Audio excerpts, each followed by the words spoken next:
Praise the Lord. Greetings to all in the soon coming name of our Lord and Savior Jesus Christ. We welcome all of you in the Swandanam Vajnadhara online platform. Today, Son of God, Evangelist Manoj K. Rambu, Kannur for the word ministry thus, and for the song ministry, we have Son of God with the Finni Church from Israel. Let us hear the song ministry. May God's alone be glorified. Praise the Lord.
സ്നേഹമേകുവാ എന്തു നീ കണ്ടെന്നിൽ ദൈവമേ, അങ്ങൻ ജീവിതത്തിലേകിയ നന്മകളോർക്കുകിൽ വർണ്ണിപ്പാൻ വാക്കുകൾ പോരാ. ഇത്രമാ സ്നേഹമേകുവാ എന്തു നീ കണ്ടെന്നിൽ ദൈവമേ, അങ്ങൻ ജീവിതത്തിലേകിയ നന്മകളോർക്കുകിൽ വർണ്ണിപ്പാൻ വാക്കുകൾ പോരാ.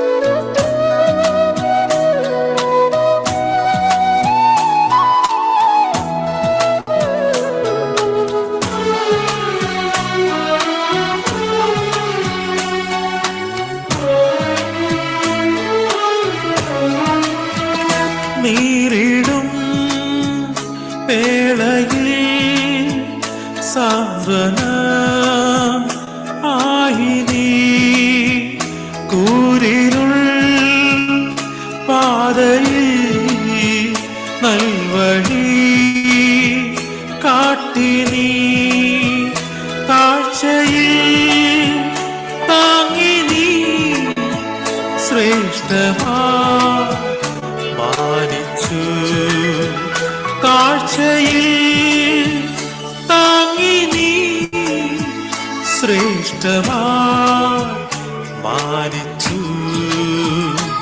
ഇത്രമാ സ്നേഹമേകുവാ എന്തു നീ കണ്ടെന്നിൽ ദൈവമേ, അങ്ങൻ ജീവിതത്തിലേകിയ നന്മകളോർക്കുകിൽ വർണ്ണിപ്പാൻ വാക്കുകൾ പോരാ.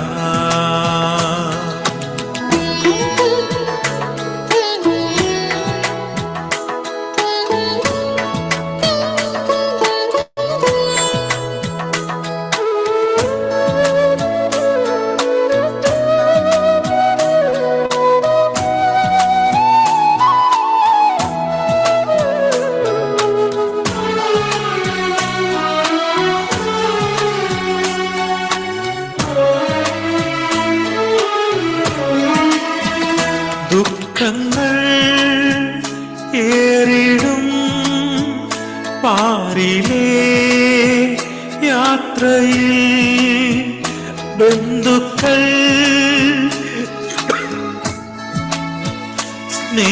സ്നേഹിതർ മാറിടും, ക്രൂശിലെ സ്നേഹമേ എന്നുമെൻ ആശയേ, ക്രൂശിലെ സ്നേഹമേ എന്നുമെൻ ആശയേ ഇത്രമാ സ്നേഹമേകുവാ എന്തു നീ കണ്ടെന്നിൽ ദൈവമേ അങ്ങൻ ജീവിതത്തിലേകിയ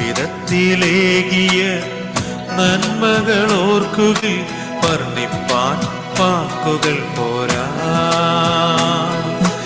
ഇത്രമാ സ്നേഹമേകുവാ എന്തു നീ കണ്ടെന്നിൽ ദൈവമേ അങ്ങൻ ജീവിതത്തിലേകിയ നന്മകൾ ഓർക്കുകയിൽ വർണ്ണിപ്പാൻ വാക്കുകൾ പോരാ.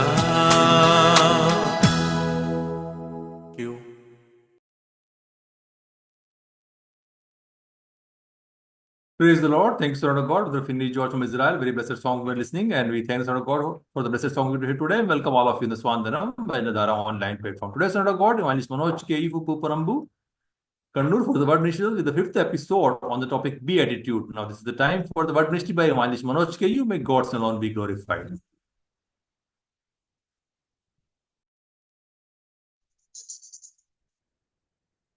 ദൈവത്തിന്റെ ദിവസത്തെ നാമം വാഴ്ത്തപ്പെടുമാറാകട്ടെ. അനുഗ്രഹിക്കപ്പെട്ട സന്ധ്യാസമയം ദൈവജനത്തിന് മുമ്പാകെ ആയിരിക്കാൻ അനുഗ്രഹിക്കപ്പെട്ട ഒരു മീറ്റിംഗിൽ പങ്കെടുക്കുവാൻ തൊക്കെ നമുക്കും ഇടയാകുന്നു. അതോട്ട് ദൈവത്തെ സ്തുതിക്കാം. പകലിന്റെ അധ്വാനവും പകലിന്റെ യാത്രകളും ഒക്കെ കഴിഞ്ഞ് ദിവസത്തിലിരിക്കുവാൻ ഈ നിലയിൽ ഈ പ്ലാറ്റ്ഫോം ഏറെ നാളുകളായി നമുക്ക് ഇടയാകുന്നു. അതോട്ട് ദൈവത്തെ സ്തുതിക്കുന്നതിന്റെ പിന്നിൽ യാതൊരിക്കുന്ന ദേവദാസന്മാർക്കായിട്ട് പ്രത്യേകം നന്ദിയും ദിവസത്തിൽ അവരെ സമർപ്പിക്കുകയും ചെയ്യുന്നു. കേട്ടനുഗ്രഹിക്കപ്പെട്ട ഗാനത്തെ ഓർത്ത് നമുക്ക് ദൈവത്തെ സ്തുതിക്കാം. ഈ ശുശ്രൂഷ അനേകർക്ക് ആശ്വാസമായി തീരുന്നു എന്നുള്ളത് നമുക്ക് ദിവസനിലയിൽ നമുക്ക് ലഭിക്കുന്ന വലിയൊരു ഭാഗ്യകരമായിരിക്കുന്ന ഒരു കാര്യമാണ്. ദൈവവചനം ഈ നാളിൽ കേൾക്കുവാനും പഠിക്കുവാനും അനേകർക്ക് അത് ആശ്വാസമായി തീരുവാനൊക്കെ ഇടയാകുന്നു. അതോർത്ത് ദൈവത്തെ സ്തുതിക്കുന്നു. കഴിഞ്ഞ ദിവസങ്ങളിലൊക്കെ കർത്താവിന്റെ ഭാഗ്യവർണ്ണന ഗിരിപ്രഭാഷണത്തോടുള്ള ബന്ധത്തിൽ ചില കാര്യങ്ങൾ നാം ചേർന്ന് ചിന്തിക്കുകയായിരുന്നു. വിശദമായിരിക്കുന്ന പഠനം എന്നതിലുപരിയായി ആ ഓരോ കാര്യങ്ങളിലും അതിന്റെ പിന്നിലുള്ള ചില കാര്യങ്ങൾ, ചില വസ്തുതകൾ അതിനോട് ചേർന്ന് ചിന്തിച്ച് മുമ്പോട്ട് പോവുകയായിരുന്നു. കഴിഞ്ഞയാഴ്ച നാം ചിന്തിച്ചത് നീതിക്ക് വിശുദ്ധ ദാഹിക്കുന്നവർ ഭാഗ്യവാന്മാർ, അവർക്ക് തൃപ്തി വരും. അപ്പോൾ നാം അതിനെക്കുറിച്ച് ചിന്തിച്ചു. നാം ഒരു മരം എന്നുള്ള നിലയിൽ ചിന്തിക്കുമ്പോൾ നമ്മെ വിശ്വാസ ജീവിതത്തിൽ ഈ നാളുകളിൽ നമ്മെ പിടിച്ചു നിർത്തുന്ന, നമ്മെ നേരെ നിർത്തുന്ന, സമൂഹത്തിൽ നമ്മെ നേരെ നിർത്തുന്ന ഘടകമാണ് നീതി എന്നുള്ളത് നാം ചിന്തിച്ചു. കാരണം ഇനി മുമ്പോട്ട് ചിന്തിക്കാൻ പോകുന്നത് കർത്താവിന്റെ രാജ്യത്തിലേക്ക്, ദൈവരാജ്യത്തിലേക്ക്, അവന്റെ രക്ഷാ പദ്ധതിയിലേക്ക് കടന്നു വന്നിരിക്കുന്ന അവന്റെ ശിഷ്യന്മാരായിരിക്കുന്ന നമ്മെക്കുറിച്ച് ഓരോരുത്തരും ഈ ഭൂമിയിൽ ജീവിക്കുമ്പോൾ ഏത് നിലവാരത്തിലാണ് ജീവിക്കേണ്ടത്, നമ്മെക്കുറിച്ച് ദൈവം ആഗ്രഹിക്കുന്ന പദ്ധതികളാണ് നമുക്ക് ഇവിടെ നമുക്ക് മനസ്സിലാക്കുവാൻ എന്നൊക്കെ ഇടയായിത്തീരുന്നത്. കേവലം തനിക്ക് ചുറ്റും കടന്നുകൂടിയ വിശ്വാസത്തോട് പറയുമ്പോൾ അതിലപ്പുറമായി നമ്മൾ അതിന്റെ പ്രാരംഭഭാഗ്യത്തിൽ തന്നെ നമ്മൾ ചിന്തിച്ചു. തൻ്റെ ഇരുന്ന ശിഷ്യന്മാർ അടുക്കൽ വന്നപ്പോൾ ശിഷ്യന്മാരോട് ധാരിക്കുന്ന കാര്യങ്ങളാണ് ഈ ഗിരിപ്രഭാഷണത്തിലൂടെ നമുക്ക് ചിന്തിപ്പാൻ എന്നൊക്കെ ഇടയാകുന്നത്. ഇന്നത്തെ പഠനത്തിലും ചിന്തയ്ക്കുമായിട്ട് നാം അതിന്റെ 7ാമത്തെ വാക്യം നാം ഇന്ന് വായിക്കുന്നു. 7ാമത്തെ വാക്യം അവിടെ ഇങ്ങനെ വായിക്കുന്നു: കരുണയുള്ളവർ ഭാഗ്യവാന്മാർ, അവർക്ക് കരുണ ലഭിക്കും. വളരെ മനോഹരമായിരിക്കുന്ന, വളരെ പ്രശസ്തമായിരിക്കുന്ന ഒരു വാക്യമാണ് ഈ വാക്യം എന്ന് പറയുന്നത്. കാരണം ഇന്നിന്റെ ലോകത്തിലേക്ക് നോക്കുമ്പോൾ ഇന്ന് കരുണ ഇല്ലാത്തതായിരിക്കുന്ന ഒരു കാലഘട്ടം. കർത്താവ് അന്ത്യനാളിന്റെ ലക്ഷണത്തെക്കുറിച്ച് പറയുമ്പോൾ മനുഷ്യർ സ്വസ്നേഹികളാകും, അവർ വമ്പ് പറയുന്നവരാകും. അത് മാത്രമല്ല, അവർ കരുണ അറ്റുപോകുന്ന ഒരു മനോഭാവം. ഇന്നിന്റെ വർത്തമാന പത്രത്തെ ആളുകളിൽ പരിശോധിക്കുമ്പോൾ നമുക്കറിയാം എത്രയോ കൊടും ക്രൂരമായിരിക്കുന്ന കൊലപാതക പരമ്പരകളാണ് നാം കണ്ടുകൊണ്ടിരിക്കുന്നത്. സ്വന്തം പിതാവിനെയും സ്വന്തം മാതാവിനെയും എന്തിനേറെ താൻ നൊന്ത് പ്രസവിച്ച് സ്വന്തം കുഞ്ഞിനെ പോലും ഉപേക്ഷിക്കുവാനും കൊല്ലുവാനും മടിയില്ലാത്ത വണ്ണം ഇന്നത്തെ സമൂഹം അതമ്പതിച്ചിരിക്കുന്നു. അപ്പോൾ ഇന്ന് മനുഷ്യന് നഷ്ടമായിക്കൊണ്ടിരിക്കുന്നു. സ്വന്തം കുഞ്ഞിനോട് പോലും കരുണയില്ലാത്ത വിധത്തിൽ പെരുമാറുന്ന മാതാപിതാക്കളും പിതാക്കന്മാരും ഒക്കെ നമുക്ക് കാണാം. അപ്പോൾ ഈ കരുണ എന്ന് പറയുന്നത് കർത്താവ് തന്റെ ശിഷ്യന്മാരിൽ കാണുവാൻ തക്കണം, തന്റെ ജനത്തിൽ കാണുവാൻ തക്കണം ആഗ്രഹിക്കുന്ന പ്രധാനപ്പെട്ട ഒരു കാര്യമാണ് അവർ കരുണയുള്ളവരായിരിക്കണം എന്നുള്ളത്. കാരണം കർത്താവ് കരുണ ഉള്ളവനാണ്. നമ്മുടെ കർത്താവ് കരുണയുള്ളവനാണ് എന്നുള്ളത് നമുക്ക് അറിയാവുന്ന വസ്തുതയായിട്ട് നിൽക്കുന്നു. ഇന്ന് ഈ കാലയളവിൽ, ഈ വിശ്വാസ കാലയളവിൽ നാം കരുണ ഉള്ളവർ അല്ല എങ്കിൽ അന്നാളിൽ കർത്താവിന്റെ സന്നിധി നിൽക്കുമ്പോൾ നാമും കരുണ നമുക്ക് ലഭിക്കുകയില്ല എന്നുള്ളത് നമുക്ക് നാം ചിന്തിക്കേണ്ടതായിരിക്കുന്ന കാര്യമാണ്. അതുകൊണ്ട് ഈ നാളുകളിൽ നമ്മുടെ വിശ്വാസ ജീവിതത്തിൽ മുമ്പോട്ട് പോകുമ്പോൾ കർത്താവ് വിവിധ സ്ഥാനങ്ങളിൽ ആക്കി വെച്ചിരിക്കുന്ന നാം ഓരോരുത്തരും നാം ആയിരിക്കുന്ന സമൂഹത്തിൽ കരുണയുള്ളവരായി ജീവിക്കേണ്ടത് ആവശ്യമാണ് എന്നുള്ളത് നമുക്ക് ചിന്തിക്കുവാൻ, മനസ്സിലാക്കുവാൻ തൊക്കെ സാധിക്കുന്ന കാര്യമാണ്. കരുണയെക്കുറിച്ച് നമുക്ക് അനമിതമായിരിക്കുന്ന നിർവചനങ്ങളും അതിന്റെ അർത്ഥങ്ങളൊക്കെ നമുക്ക് അറിയാവുന്നവരാണ്. കരുണ എന്ന് പറയുമ്പോൾ നമുക്കറിയാം, കരുണ എന്ന് പറയുന്നത് ഒരു വ്യക്തിക്ക് അർഹതപ്പെടുന്നതിലും ഉപരിയായി ഒരു കരുതൽ അല്ലേ, ഒരു സഹായം നമ്മുടെ ഭാഗത്തു നിന്ന് കൊടുക്കുന്നതിനാണ് കരുണ എന്ന് പറയുന്നത്. എന്ന് പറഞ്ഞാൽ ഒരു വ്യക്തിക്ക് അർഹതപ്പെടുന്നതിലും ഉപരിയായി ഒരു കരുതൽ, ഒരു സഹായം നമ്മുടെ ഭാഗത്തു നിന്ന് കൊടുക്കുന്നതിനെയാണ് കരുണ എന്ന് പറയുന്നത്. എന്ന് പറഞ്ഞാൽ വേറെ അർത്ഥത്തിൽ പറഞ്ഞാൽ ആ സഹായിക്കണമെന്ന് ഒരു കടപ്പാടുമില്ലാത്ത ഒരു മനുഷ്യന്റെ ആപൽഘട്ടത്തിൽ ഒരു സഹായം കൊടുക്കുക.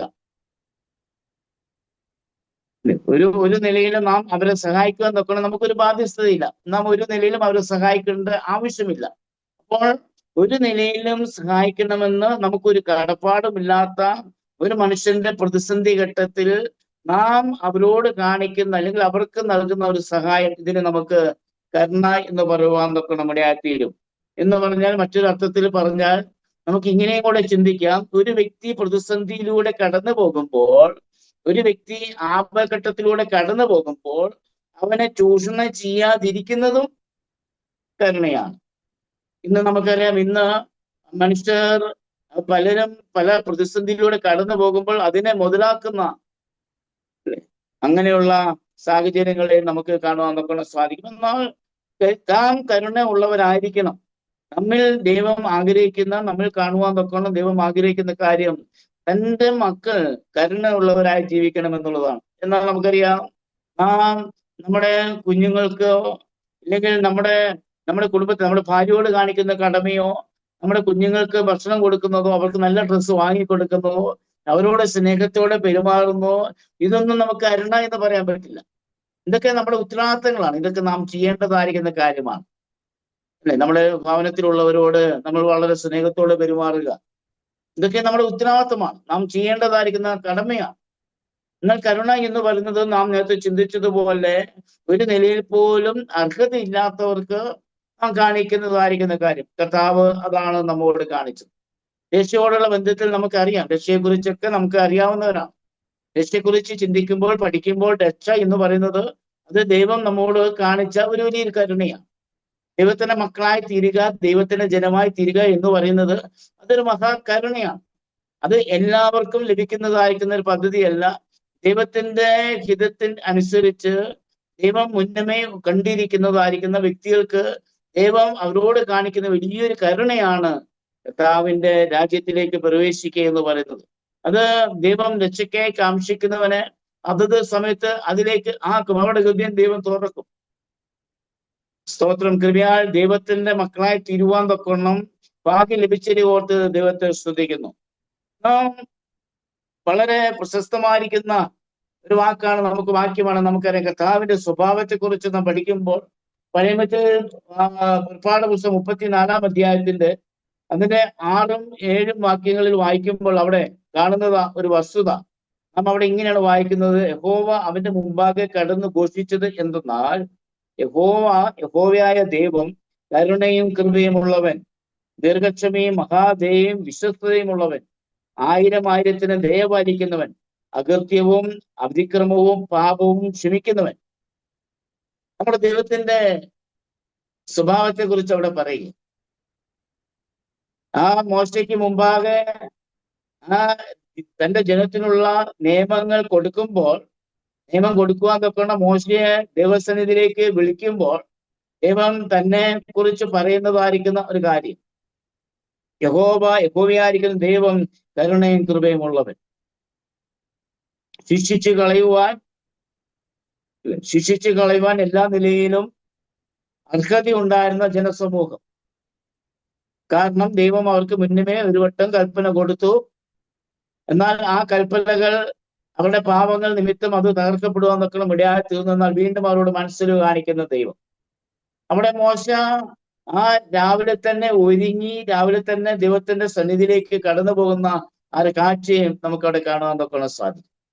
ഒരുക്കമുള്ള മനസ്സോടുകൂടെ ദൈവത്തിന്റെ സന്നിധിയിലേക്ക് കടന്നു ചെല്ലുവാൻ ഉത്സാഹമുള്ള മോശയെ നമുക്ക് അവിടെ കാണുന്നത് മോശ ആ ഉത്സാഹത്തോടെ തന്നെ ഒരുക്കി ദിവസങ്ങളിലേക്ക് കടന്നു ചെല്ലുമ്പോൾ ദൈവം ആ മോശയോട് വെളിപ്പെടുത്തുന്ന കാര്യം, ഞാൻ മനസ്സരിവുള്ളവൻ, ഞാൻ കരുണയുള്ളവൻ, ഞാൻ കൃപയുള്ളവൻ, ഞാൻ മഹാദയുള്ളവൻ, ഞാൻ ദീർഘക്ഷമയും വിശ്വസ്തതയുമുള്ളവൻ.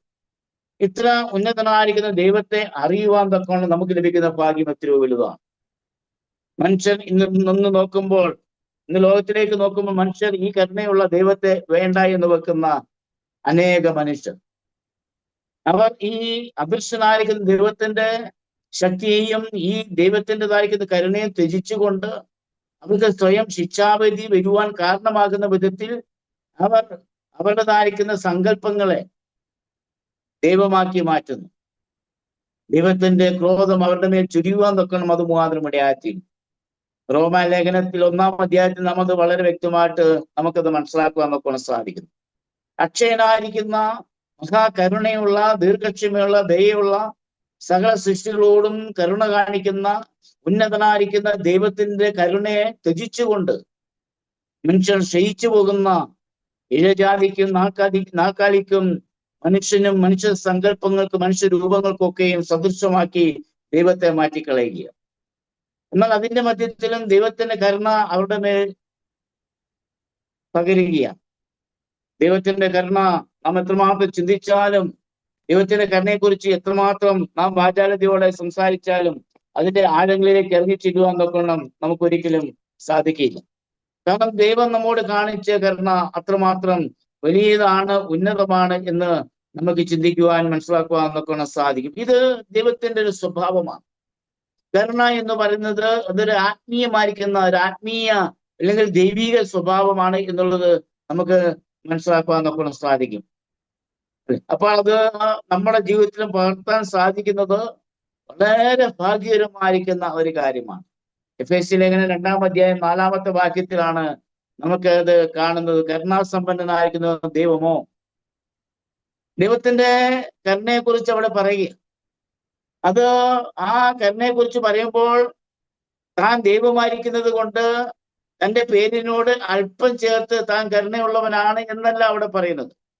അതിനപ്പുറമായിട്ട് ആ വാക്യത്തിൽ നമ്മൾ വായിക്കുന്നത് എങ്ങനെയാ? കരുണാസമ്പന്നനായിരിക്കുന്ന ദൈവം. തന്റെ പേരിന് താൻ ദൈവമായിരിക്കുന്നത് കൊണ്ട് അല്പം ഒരു കരുണ അല്ല, കരുണയിൽ സമ്പന്നനായിരിക്കുന്ന മഹാസമ്പന്നനായിരിക്കുന്ന ദൈവം. ഏത് അതിക്രമം ചെയ്യുന്നവനോടും, ഏത് കൊടും പാവിയോടും, ഏത് നിഷ്ഠൂരനായിരിക്കുന്ന വ്യക്തിയോടും കരുണ കാണിക്കുന്നതായിരിക്കുന്ന ദൈവത്തിന്റെ മഹാകരുണ. ആ ദൈവത്തിന്റെ മഹാകരുണയാണ് 10 തലമുറ ഇതിനേറെ പറയുന്ന ആ ദൈവത്തിന്റെ അടുക്കിലേക്ക് ഒരു നിലയിൽ പോലും കടന്നു വരുവാൻ ഒരു നിലയിൽ സാധ്യതയില്ലാത്ത നമുക്കും കർത്താവിന്റെ മക്കളായി തീരുവാൻ തൊക്കണം ഭാഗ്യം ലഭിക്കുന്നത് ദൈവത്തിന്റെ കരുണയാണ്. പ്രിയ ശ്രോതാക്കളെ, ഈ വാക്കുകൾ കേൾക്കുമ്പോൾ, ഈ വചനം കേൾക്കുമ്പോൾ ദൈവത്തിന്റെ ഏറ്റവും ഉന്നതമായിരിക്കുന്ന തന്റെ സ്വഭാവ സവിശേഷത എന്ന് പറയുന്നത് ദൈവത്തിന്റെ കരുണയാണ്. ആ കരുണാസമ്പന്നനായിരിക്കുന്ന ദൈവത്തിന്റെ അടുക്കിലേക്ക് കടന്നു വരുവാൻ ആർക്കും സാധിക്കും. തങ്ങളുടെ ഏറ്റവും വലിയ ഏത് നിലയിലുള്ള കുറ്റകൃത്യങ്ങളായിക്കോട്ടെ, സമൂഹത്തിൽ താങ്കൾ ഏത് നിലവാരത്തിലുള്ള വ്യക്തിയായിക്കോട്ടെ, താങ്കൾ ഏതൊക്കെ ആ മോശമായിരിക്കുന്ന ജീവിത സാഹചര്യത്തിലൂടെ കടന്നു പോകുന്ന വ്യക്തി ആയിക്കോട്ടെ, ആ കരുണാസമ്പന്നനായിരിക്കുന്ന ദൈവത്തിന്റെ അടുക്കിലേക്ക് കടന്നു വരാൻ സാധിച്ചാൽ, ഏകസത്യ ദൈവമായിരിക്കുന്ന യേശു കർത്താവിന്റെ അടുക്കിലേക്ക് കടന്നു വരുവാൻ സാധിച്ചാൽ, കർത്താവിന്റെ കരുണ തങ്ങളുടെ ഏത് പാപവും പോക്കി തങ്ങളെ ശുദ്ധീകരിച്ച് ദൈവസന്നിധിയിൽ തന്നെ വെടിപ്പാക്കി നിർത്തുമെന്നുള്ളത് നമുക്കിവിടെ ചിന്തിക്കുവാൻ മനസ്സിലാക്കുവാൻ നോക്കണം സാധിക്കുന്ന കാര്യമാണ്. ദൈവത്തിന്റെ കരുണ നാം അത് ചിന്തിക്കുകയും മനസ്സിലാക്കുകയും ചെയ്യേണ്ടതായിരിക്കുന്ന കാര്യമായിട്ട് നിൽക്കുന്നു. സങ്കീർത്തനത്തിൽ നമ്മളൊരു വാക്യം വായിക്കുന്നു. 23-ാം സങ്കീർത്തനത്തിന്റെ 6-ാമത്തെ വാക്യത്തിൽ അവിടെ നമ്മൾ വായിക്കുന്നത് എങ്ങനെയാ? നന്മയും കരുണയും എന്റെ ആഴ്ചക്കാലം ഒക്കെയും എന്നെ പിന്തുടരും. ഒരു നല്ല ഇടയനെ കുറിച്ച് പറയുമ്പോൾ നമ്മുടെ കർത്താവ് നല്ല ഇടയനാണ്. ആ നല്ല ഇടയന്റെ സ്വഭാവ സവിശേഷതയെ കുറിച്ച് പറയുമ്പോൾ അവിടെ പറയുന്ന കാര്യമാണ്, നന്മയും കരുണയും എന്റെ ആയുഷ്കാലമൊക്കെയും എന്നെ പിന്തുടരും. ഇത് വല്ലപ്പോഴും ലഭിക്കുമെന്നുള്ളതല്ല, അത് എപ്പോഴും എല്ലായ്പ്പോഴും എന്നെ പിന്തുടരും. നമ്മുടെ ജീവനും ഭക്തിക്കും ആവശ്യമായിരിക്കുന്ന ഒക്കെയും അതത് സമയത്ത് നൽകുന്ന കർത്താവിന്റെ കരുണ അത് എപ്പോഴും നമ്മെ പിന്തുടരുവാൻ തക്കവണ്ണം കർത്താവ് വിശ്വസ്തനാണ് എന്നുള്ളത് നമുക്ക് ഓർക്കാൻ സാധിക്കും. ഇതാണ് നമ്മുടെ ധൈര്യം. ഈ ലോകത്തെയും നമ്മുടേതായിരിക്കുന്ന സകലത്തെയും വിട്ട് കർത്താവിനെ അനുഗമിക്കുമ്പോൾ നമുക്ക് ലഭിക്കുന്ന ഏറ്റവും വലിയ ധൈര്യം എന്ന് പറയുന്നത് സകല പ്രപഞ്ചത്തെ സൃഷ്ടിച്ചതായിരിക്കുന്ന ഉന്നതനായിരിക്കുന്ന ദൈവം തന്റെ കരുണയാൽ നമുക്ക് ആവശ്യമായിരിക്കുന്ന ഒക്കെയും നൽകുമെന്നുള്ളതാണ് നമുക്ക് ദൈവസന്നിധിയിലുള്ള പ്രാഗൽഭ്യം. ഈ കരുണാമയനായിരിക്കുന്ന ഈ കരുണാസമ്പന്നനായിരിക്കുന്ന ദൈവത്തെ അറിയുക, ഈ ദൈവത്തിന്റെ മക്കളായി തീരുക, തന്റെ ആ രാജ്യത്തിലേക്ക് പ്രവേശിച്ച് ആ ദൈവം ഉദ്ദേശിക്കുന്ന നിലവാരത്തിൽ ജീവിക്കുക എന്നൊക്കെ നമുക്ക് ഇടയാകുക എന്ന് പറയുന്നത് അത് ഏറ്റവും വലിയ ശ്രേഷ്ഠകരമായിരിക്കുന്ന ഒരു ഉന്നതമായിരിക്കുന്ന ഒരു പദവിയാണ് എന്നുള്ളത് ഓർക്കുവാൻ, ചിന്തിക്കുവാൻ, മനസ്സിലാക്കുവാൻ എന്നൊക്കെ സാധിക്കുന്ന കാര്യമായിട്ട് നിൽക്കുന്നു. ഈ ദൈവത്തിന്റെ ആ ഒരു ശിഷ്യനായി, ഈ കർത്താവിന്റെ ഒരു ശിഷ്യനായി ആ സമൂഹത്തിൽ കരുണയുള്ളവരായി ജീവിക്കുമ്പോഴാണ് കർത്താവിനെ പ്രതിഫലിപ്പിക്കുന്നവരായി, കർത്താവിന്റെ അംബാസഡർമാരായി നമുക്കും ജീവിപ്പാൻ നോക്കണം ഇടയാകുന്നത് എന്ന കാര്യവും ഇവിടെ നമ്മൾ ഒരിക്കലും വിസ്മരിച്ചു പോകരുത്. ഇവിടെ നമുക്കറിയാം, ഈ കർത്താവിന്റെ കരുണയെക്കുറിച്ച് പഠിക്കുമ്പോൾ, കർത്താവിന്റെ ആ സ്നേഹത്തെക്കുറിച്ചും മനസ്സിലിനെ കുറിച്ച് പഠിക്കുമ്പോൾ ഈ കരുണ അനുഭവിച്ചവരാണ് നാം ഓരോരുത്തരും എന്നുള്ളതും നമുക്ക് ചിന്തിക്കാൻ സാധിക്കും. ഈ കരുണ അനുഭവിച്ചത് കൊണ്ടാണ്, ഈ കരുണ നമ്മുടെ മേൽ പകർന്നത് കൊണ്ടാണ് ദൈവത്തിന്റെ ജനമായി തീരുവാൻ, ദൈവത്തിന്റെ മക്കളായി തീരുവാൻ തൊക്കണം നമുക്ക് ഇടയായിത്തീർന്നത്. തീത്തോസിന്റെ ലേഖനം 3-ാം അധ്യായം അതിന്റെ 5-ാമത്തെ വാക്യത്തിൽ നാം അവിടെ ഇങ്ങനെ വായിക്കുന്നുണ്ട്, അവൻ നാം ചെയ്ത നീതി പ്രവൃത്തികളാലല്ല തന്റെ കരുണപ്രകാരം അത്രേ രക്ഷിച്ചത്.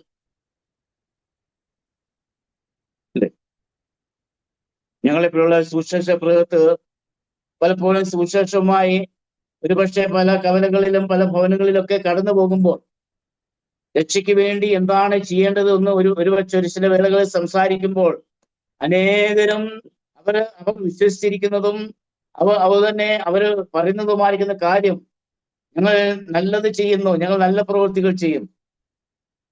ദൈവസന്നിധിയിൽ പ്രസാദം വേണം എന്നുള്ളത് സകല മനുഷ്യരും ഒരുപോലെ ആഗ്രഹിക്കുന്ന കാര്യമാണ്. ഈ മനുഷ്യ ജീവിതത്തിന് അപ്പുറമായിരിക്കുന്ന ഒരു ജീവിതമുണ്ട്, ഒരു വാസമുണ്ട്. അത് നല്ലൊരു ശതമാനം ആൾക്കാർക്കും അറിയാം. ആ മോക്ഷം പ്രാപിക്കുവാൻ തക്കവണ്ണം ആവശ്യമായിരിക്കുന്ന സംഗതികളൊക്കെയും അവർ അവരുടെ ജീവിതത്തിൽ ചെയ്യുന്നു. ഒരുപക്ഷെ അവർ വിശ്വസിക്കുകയും അവർക്ക് പര്യാപ്തമെന്ന് തോന്നുന്നതായിരിക്കുന്ന മതങ്ങളിലും മത നേതാക്കന്മാരിലും അവരുടെ വാക്കുകളിൽ വിശ്വസിച്ചുകൊണ്ട് അവർ കാര്യങ്ങൾ ചെയ്യുമ്പോൾ അവർ പൂർണ്ണ മനസ്സോടെ അവർ ചിന്തിക്കുകയും മനസ്സിലാക്കുകയും ചെയ്യുന്നത് തങ്ങൾ ചെയ്യുന്ന നീതി പ്രവൃത്തിയിലൂടെ അതൊക്കെയും സാധ്യമാകുന്നു എന്നുള്ളതാണ്. എന്നാൽ വിശുദ്ധ ബൈബിൾ അല്ലെ, ഇവിടുത്തെ പ്രപഞ്ചം എങ്ങനെ ഉണ്ടായി, ഇവിടുത്തെ നിയമവാഴ്ചകൾ എങ്ങനെ ഉണ്ടായി, ഇവിടുത്തെ അധികാരങ്ങൾ എങ്ങനെ ഉണ്ടായി, ഇന്ന് നാം കാണുന്നതൊക്കെയും എങ്ങനെ ഉണ്ടായി എന്ന് വളരെ സവിസ്തരം വിസ്തരിക്കുന്ന ഈ വിശുദ്ധ ബൈബിൾ അവിടെ ആ രക്ഷനെ കുറിച്ച് പറയുമ്പോൾ പാപികളുടെ രക്ഷകനായിരിക്കുന്ന സ്വർഗത്തെയും നരകത്തെയും സൃഷ്ടിച്ച, മരണത്തിന്മേൽ അധികാരമുള്ള, ജീവനുമേൽ അധികാരമുള്ള ആ ദൈവപുത്രനെ കുറിച്ച് പറയുമ്പോൾ, ദൈവിക പ്രവൃത്തിയെ കുറിച്ച് പറയുമ്പോൾ ഇവിടെ വളരെ സവിസ്തരം ആ കാര്യം ഓർപ്പിക്കുകയാണ്. അതിന്റെ നാം ഇപ്പോൾ വായിച്ച തീത്തോസ് 3-ാം അധ്യായം 4-5 വാക്യം. എന്നാൽ നമ്മുടെ രക്ഷിതാവായ ദൈവത്തിന്റെ ദയയെ മനുഷ്യപ്രീതി മുദിച്ചപ്പോൾ അവൻ നാം ചെയ്ത നീതി പ്രവൃത്തികളല്ല തന്റെ കരുണപ്രകാരം അത്രേ രക്ഷിച്ചത്. പ്രിയപ്പെട്ടവരെ, പ്രിയ ശ്രോതാവേ, തങ്ങളുടെ പാപത്തിൽ നിന്ന് തങ്ങളെ രക്ഷിക്കുവാൻ, തങ്ങളുടെ പ്രതിസന്ധിയിൽ നിന്ന് തങ്ങളെ രക്ഷിക്കുവാൻ, നിത്യനരകം എന്നുള്ള ശിക്ഷാവധിയിൽ നിന്ന് തങ്ങളെ രക്ഷിക്കുവാൻ ഒരൊറ്റ ഉപാധി മാത്രമേ ഉള്ളൂ. അത് ദൈവത്തിന്റെ മഹാകരുണയാണ്. ഈ ദൈവത്തിന്റെ മഹാകരുണയ്ക്ക് മുമ്പാകെ അടിയറു വെക്കുവാൻ നമ്മുടെ ജീവിതത്തെ കൊണ്ട് സാധിച്ചില്ലെങ്കിൽ, നമ്മുടെ ജീവിതത്തെ കരുണാസമ്പന്നനായിരിക്കുന്ന ദൈവത്തിന്റെ ആ കരുണയെ തിരിച്ചറിഞ്ഞുകൊണ്ട്, ഈ പ്രസാദകാലത്തെ തിരിച്ചറിഞ്ഞുകൊണ്ട്, ഈ സമയം തന്നെ തക്ക സമയം എന്ന് തിരിച്ചറിഞ്ഞുകൊണ്ട് നമ്മുടെ ജീവിതത്തെ ദൈവസന്നിധിയിൽ സമർപ്പിക്കുമ്പോഴാണ്, യഥാർത്ഥ രക്ഷകനായിരിക്കുന്ന ക്രിസ്തുവിന് മുമ്പാകെ നാം കടന്നു ചെല്ലുമ്പോഴാണ്, ആ കരുണയ്ക്ക് വേണ്ടി യാചിക്കുമ്പോഴാണ്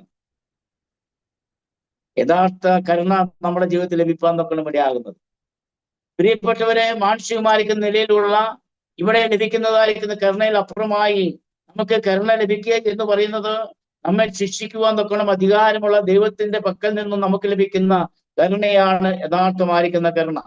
ഏത് മനുഷ്യനും ജീവിതനോടെ ഇരിക്കുമ്പോൾ തന്നെ അവൻ നേടിയെടുക്കേണ്ടതായിരിക്കുന്ന കാര്യം എന്ന് പറയുന്നത് തന്നെ ശിക്ഷിക്കുവാൻ അധികാരമുള്ള ദൈവത്തിന്റെ പക്കൽ നിന്നും നിത്യശിക്ഷാവിധിയിൽ നിന്ന് തെറ്റി ഒഴിയുവാൻ തൊക്കണമുള്ള ആ കരുണ താൻ നേടിയെടുക്കേണ്ടത് ആവശ്യമാണ്. അത് നാം ചെയ്യുന്ന നീതി പ്രവൃത്തി മുഖാന്തരം ഒരിക്കലും സാധ്യമാകില്ല. അത് ദൈവം വെച്ചിരിക്കുന്ന, ദൈവം അത് സൗജന്യമായി ദാനമായിട്ട് നൽകുന്നു എന്ന് വിശുദ്ധ ബൈബിൾ അത് വളരെ വ്യക്തമാക്കുന്നു. പ്രിയപ്പെട്ടവരെ, ഇവിടെ നമുക്ക് ചിന്തിക്കുവാൻ, നമുക്ക് മനസ്സിലാക്കാൻ നമുക്ക് മനസ്സിലാക്കാൻ സാധിക്കുന്ന ഒരു കാര്യം, ഈ ഉന്നതനായിരിക്കുന്ന കരുണ സമ്പന്നനായിരിക്കുന്ന ദൈവത്തിന് ഒരിക്കലും ഒരു നിലയിലും നമ്മോട് കരുണ കാണിക്കുവാൻ തൊക്കണം ആവശ്യമില്ലായിരുന്നു. കാരണം ദൈവത്തെ കുറിച്ച് പറയുന്നത് അവൻ ആർക്കും കടക്കാരനല്ല, അവൻ ആർക്കും കടക്കാരനല്ല. ഒരു മിനിറ്റ് ബ്രദർ. പ്രിയപ്പെട്ടവരെ, നമ്മുടെ ഇന്ന് ടെക്നിക്കലി ഒരു ഇഷ്യൂ ഉണ്ടായിട്ടുണ്ട്. അതുകൊണ്ട് ഒരു 10-30 സെക്കൻഡിനുള്ളിൽ നമ്മുടെ മീറ്റിംഗ് ഒന്ന് എൻഡ് ആകാൻ സാധ്യതയുണ്ട്. ഉടനെ 1 മിനിറ്റിനുള്ളിൽ തന്നെ നമ്മുടെ മീറ്റിംഗ് ഓൺ ആകും. ദയവായിട്ടൊന്ന് റീജോയിൻ ചെയ്യണമേ എന്ന് അപേക്ഷിക്കുന്നു. കാരണം ഏതാനും സെക്കൻഡുകൾ